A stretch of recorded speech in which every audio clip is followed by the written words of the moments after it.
couple of weeks ago, you discussed transcendental theism, or some such. It seems that you agreed with a New Ager and said the universe is a thought in God's mind.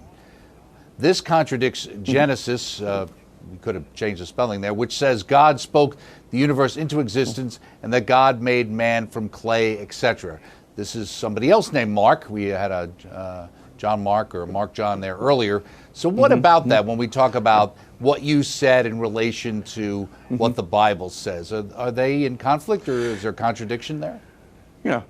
No, there isn't. Actually, since the time of St. Augustine, Augustine wrote a very large commentary on Genesis, Mark, and what he tried to say there is you have to sometimes distinguish between when a work is speaking in a metaphorical way versus when you're speaking in what might be called a very literal, technical, philosophical way.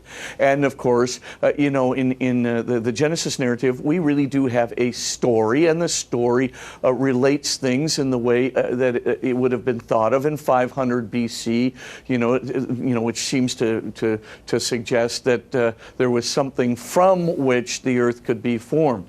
But here is the thing that is of real import.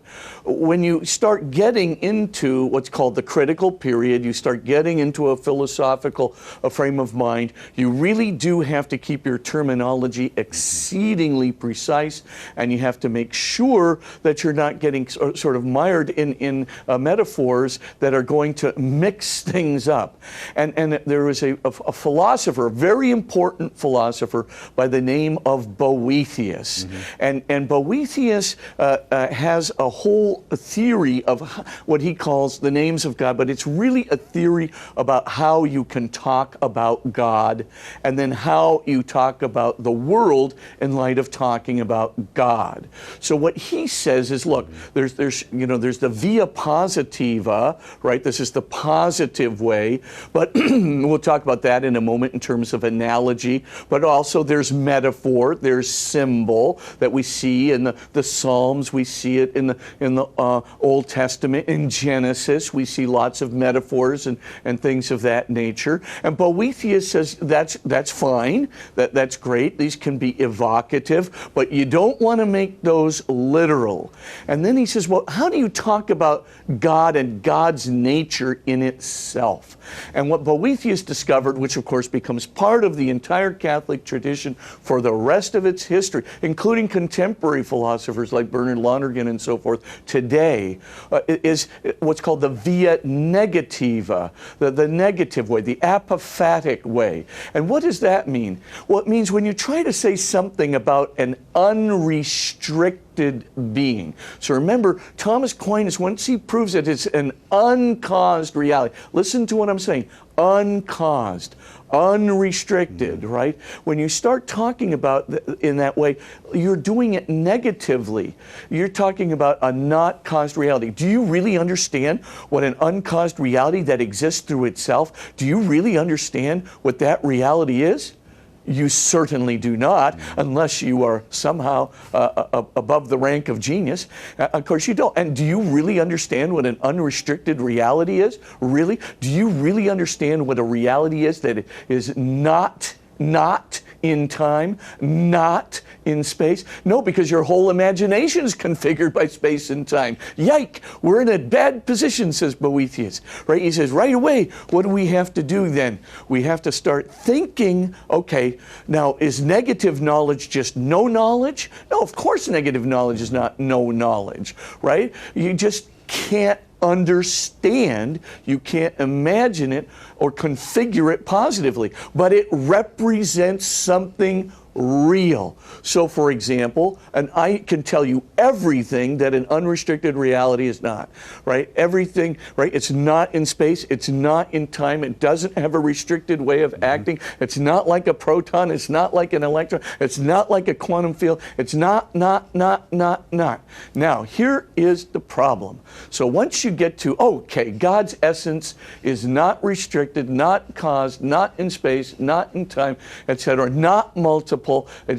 The one thing you can say is unique. It's one and only one. That's the positive thing you can say. But everything else about God that you know literally, says Boethius, well, you have to know it by the via negativa. It represents a reality, but of course, says St. Thomas Aquinas, at the end of the day, you have this horrible realization that the moment you get to the pinnacle of proving God, you can't understand what you proved positively. You can only understand what you have just proved negatively. We're almost humbled as creatures that we cannot positive. Why can't we? Because we don't have an unrestricted act of understanding. Now, getting back to your question, Mark, when you can't have an unrestricted act of understanding, right, and you can't understand the essence of God positively, you can talk about the mind of God. But remember, when we're talking about the mind of God, we're not talking about Donovan's brain or something. So it's not a material substance. Yeah, remember that. I remember that movie. You're not.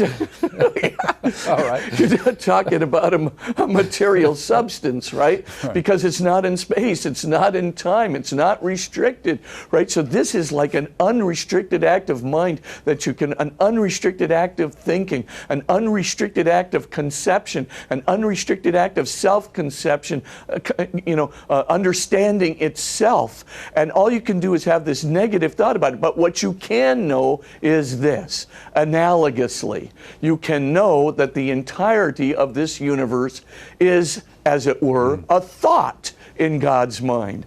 It's, of course, in that unrestricted mind that we don't understand positively because it's not a material substance, it's not a restricted substance, unrestricted substance. So all we can say is analogically, like an analogy, we know that the whole of creation must be to God as as a thought is to the thinker.